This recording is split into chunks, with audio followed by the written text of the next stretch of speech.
everybody. We're glad to be back with you here. We're rolling along in our study of the book of Acts. And last time we covered 1 through 4 in Acts chapter 2. So today we're going to jump on with verse 5 and go forward from there. We're so glad you're with us.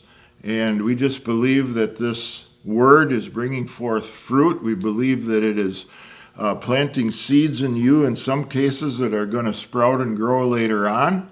And we're trying to impart a vision here for the things that happened in the book of Acts. Really, the vision, I believe, in Luke writing it and the Holy Spirit inspiring it is for it to be continuing on in the life of the church right up until Jesus comes. So, last time we got down into verse 4, which says they were all filled with the Holy Spirit and began to speak with other tongues as the Spirit gave them utterance. So we come to the whole subject of speaking in tongues. And starting in verse 5 then it says, there were dwelling in Jerusalem Jews, devout men from every nation under heaven. And when this sound occurred, the multitude came together and were confused because everyone heard them speak in his own language. Then they were all amazed and marveled, saying to one another, look, are not all these who speak Galileans? And how is it that we hear each in our own language in which we were born? All right, let's start by clearing up a couple of things that are sometimes said about this passage. Notice, please, that verse 4 clearly says, they began to speak, that is the 120 coming out of the upper room, they began to speak in these other languages.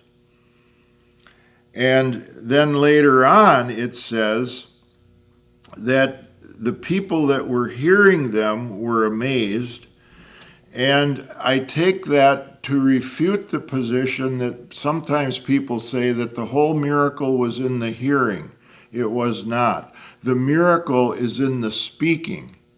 And what they heard was being spoken as these different languages were enabled by the power of the Holy Spirit. And what they expected to hear from Galileans was the Aramaic language, because that's what they spoke up there. And instead, they were hearing the languages of all these nations that are mentioned. How is it that we hear each in our own language in which we were born? Now let's try to understand the scope of this today, and I just happen to have a map behind me here, and I can actually show you where these places are that these people came from. Parthians and Medes come from this whole area right over in here. Parts of what we now call the edge of Iran, Iraq, a little bit of Turkey. That's where the Parthians and Medes came from. It says Elamites, that same general area. Those in Mesopotamia, a little bit south of there, down in this region, Mesopotamia. Remember, where our reference point is Jerusalem. That little star right there is the city of Jerusalem. But all these places they're coming from, Judea is where Jerusalem is. Cappadocia is over here in the central part of what we now call Turkey.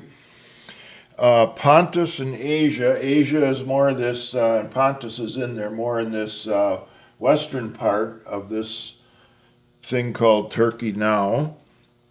And then we have, what else? Asia, Phrygia, and Pamphilia kind of go right down the middle of this place called Turkey now.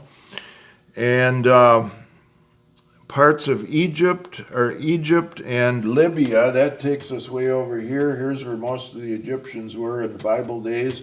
And all the way over into Libya, over here.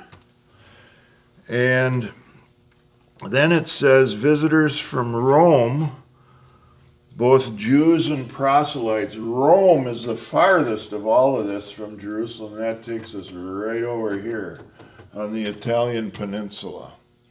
So what an amazing testimony. And all these language groups, of course, these languages that were spoken aren't specifically mentioned here. It's just stated that whatever the language was where these people had been living before, that's what they were hearing now. So there probably were dozens of languages spoken on the day of Pentecost. I forgot two, Creatans and Arabs. That takes us out further too. Let's get those up here, Creatans and Arabs. The Isle of Crete is right out here in the Mediterranean. And then the Arabs would be from this whole zone down here. That's where they would be from. So, what a miracle. And here's the summation of it.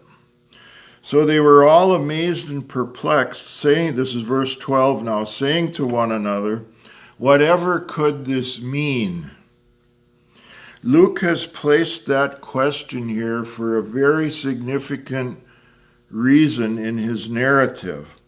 He wants you to pay attention to the sign of speaking in tongues, because that's exactly what it is. A sign is something that points to a reality larger than itself.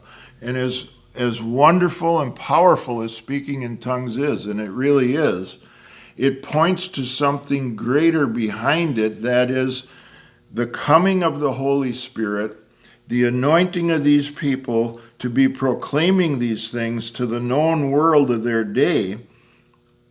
And it was so supernatural, and it was such a phenomenon at the time that verse 13 tells us, others mocking said they are full of new wine. They're drunk because they're speaking and they obviously can't have learned these languages. But verse 14 tells us, Peter, standing up with the 11, raised his voice and said to them, men of Judea and all who dwell in Jerusalem, let this be known to you and heed my words. For these are not drunk as you suppose, since it is only the third hour of the day. It's only 9 o'clock in the morning. But this is what was spoken by the prophet Joel. And my friends, this prophecy of Joel being fulfilled on this glorious day is truly a highlight of the New Testament message. So Peter quotes it. It shall come to pass in the last days, says God. Peter believed he was living in the last days. And you know what? He was right. And you know what? Every generation of Christians that has ever lived, that have truly read their Bibles and believed what they say, they have believed that they were in the last days. And so are we in the last days now? Yes, we are. We are in the last days. We are the living generation now. We are eagerly anticipating the second coming of the Lord Jesus. But here, for Peter's use on the day of Pentecost, the sign of the Holy Spirit, and especially the sign of speaking in tongues, indicates something very remarkable. Because it says, I will pour out of my Spirit on all flesh. That's a whole paradigm shift for people for how the Spirit is poured out. Because in the Old Testament times, he was poured out on a few selected individuals for specific tasks, mostly of prophesying, sometimes of miracles. But it was a few individuals in a generation that ever had the Spirit of God poured out on them. Now, the scripture that foretold it is fulfilled. The Spirit is poured out on all flesh. Your sons and your daughters shall prophesy. In other words, men and women will participate in this equally. They'll prophesy, they'll bring forth the word of the Lord. The young men shall see visions, the old men shall dream dreams. It'll break down the age barriers and the age demographics. On my men servants and on my maid servants I will pour out of my Spirit in those days, and they shall prophesy.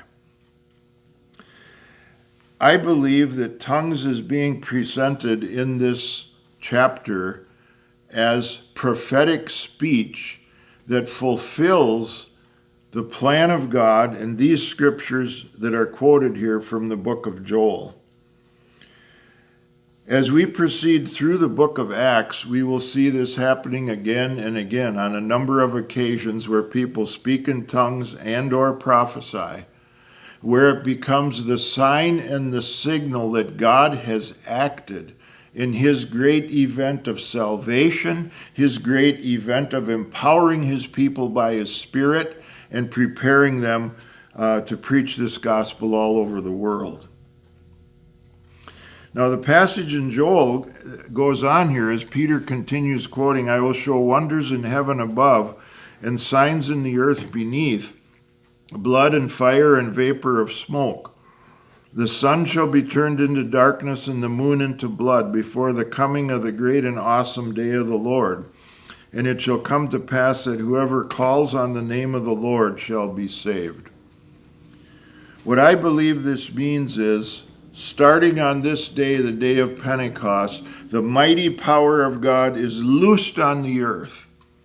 The sign that this is true and that it is really God is that people who never learned these languages are speaking them, and people from all over the earth are hearing and understanding the great and mighty works of God.